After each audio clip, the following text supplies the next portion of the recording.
This story isn't just about a young Marine handing over a box. It's about loyalty, sacrifice, and a legacy that spanned decades. When a quiet promise made at a grandfather's deathbed reached the President of the United States, history paused. What was in that weathered box stunned the entire nation. This story will remind you of the silent strength of our veterans and how one moment can change everything. It was a bright, breezy spring afternoon in South Carolina. President Donald Trump was set to appear at a rally honoring military veterans. The event drew a large crowd: families, retired servicemen, and young soldiers dressed in uniform. Flags waved high, cameras clicked continuously, and the atmosphere buzzed with anticipation. Standing quietly near the back of the crowd was 22-year-old Lance Corporal Ethan Ryder. Clad in his dress blues and clutching a small, time-worn wooden box, he hadn't come just to watch or cheer. He was there with a mission, one passed on to him by his grandfather.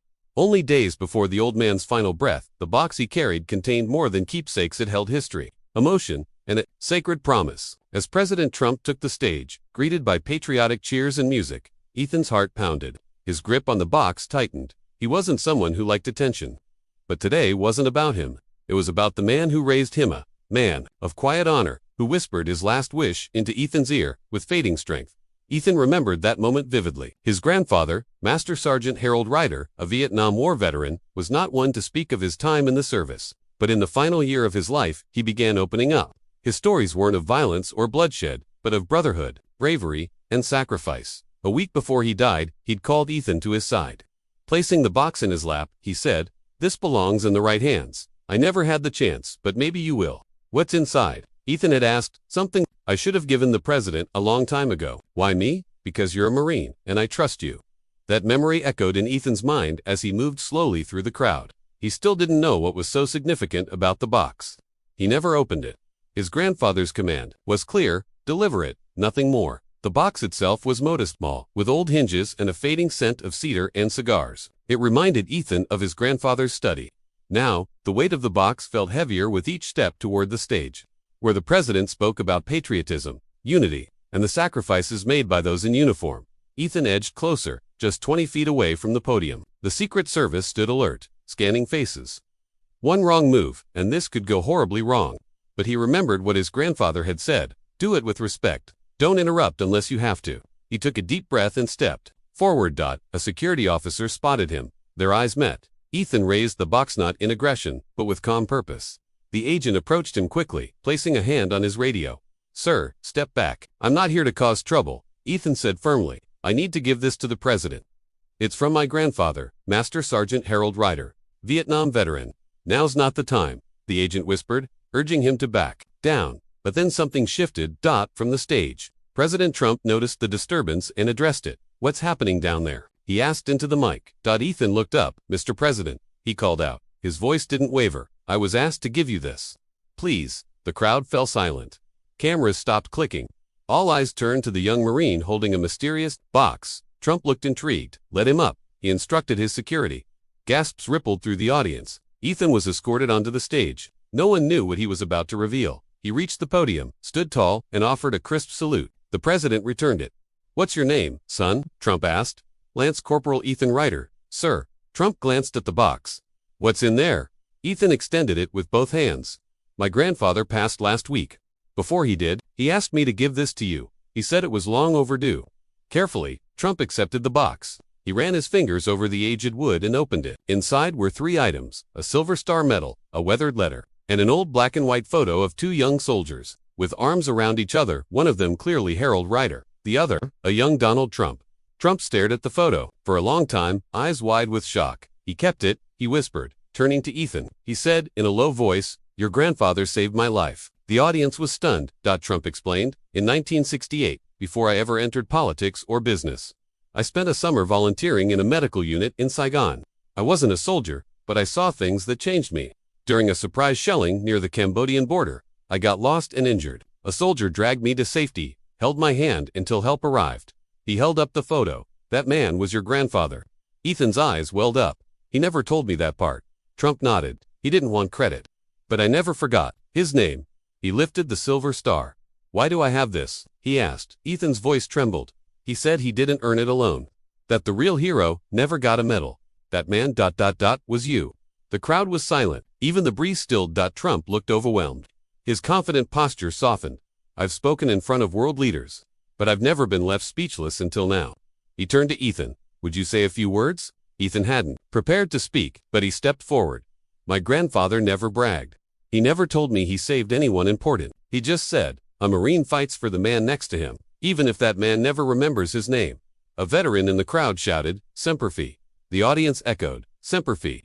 Trump gently unfolded the letter from the box. Mind if I read this? He asked. Ethan nodded. Trump began. To the man I pulled from the rubble near Da Nang. I never knew if you made it, but if by some miracle you're reading this, know that I never forgot. I saw something in your eyes, fear. Yes, but also hope. That hope stayed with me. I built my life on it. If you ever gained power, I hope you used it to lift others. And if not, I hope you lived well. Semper Fi, brother. Harold Ryder. When Trump finished, he wiped a tear. The crowd slowly erupted into applause. I can't accept this medal, he said, holding the silver star, but I'll display it at the White House Veterans Wall with a plaque honoring Harold Ryder. The cheers that followed were thunderous. Backstage, Trump sat with Ethan. You did good, Marine. Ethan nodded. He raised me after my parents died. He was my compass. He still is, Trump said. Ethan then pulled out another envelope. He told me to open this after giving you the box. He read it aloud. Ethan, if you're reading this, you kept your promise. Now it's your turn to lead, not just with rank, but with honor. Tell my story, not for me, but for those who never made it back. They deserve to be remembered. Ethan wiped a tear. Trump whispered, You've got your orders, son? Sir. Yes, sir. Ethan replied with a proud smile. By morning, the story had gone viral. Headlines everywhere. Young Marine hands Trump box. What's inside stuns the nation. Ethan stayed quiet, away from the spotlight, until one day, he received a formal invitation. Dear Lance Corporal Ryder, I would be honored if you joined me at the White House for the unveiling of the Harold Ryder Memorial Display. Bring your uniform and your story. Donald J. Trump, he called his grandmother. He did it, Grandma. He's finally being honored. 3 weeks later, Ethan stood in full uniform beside the president. In the center of the new memorial room sat the box, the photo, and a plaque. Harold Ryder, the hero who saved hope. Later, Ethan spoke at his old high school. Instead of war stories, he spoke of promises, legacy, and boxers filled with memory. A student approached him afterward, holding a photo. This was my great-grandpa. No one talks about him, but after your story, I want to know more. Ethan smiled. Start with the photo. That's where every great story begins. Weeks later, Ethan received another letter from Carl Jensen, a fellow Vietnam veteran. I was there the day your grandfather saved that young man. We never knew who he was. Now we do. Thank you.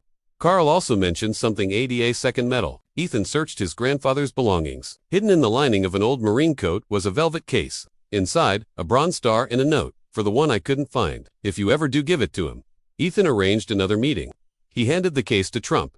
Trump opened it and stood in silence. He believed I earned this. I never even knew his name.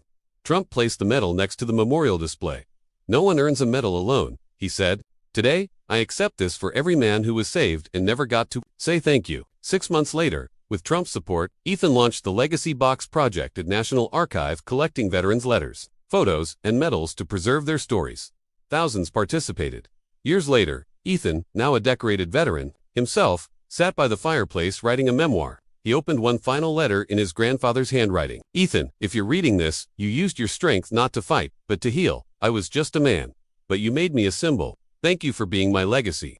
Love, Grandpa. Ethan smiled, tears in his eyes. He'd kept his word. And the world remembered. From a simple wooden box came a message that crossed time, borders, and politics. We learned today that heroes don't always wear capes or even talk about their heroism. But their stories matter. They connect us. They remind us who we are.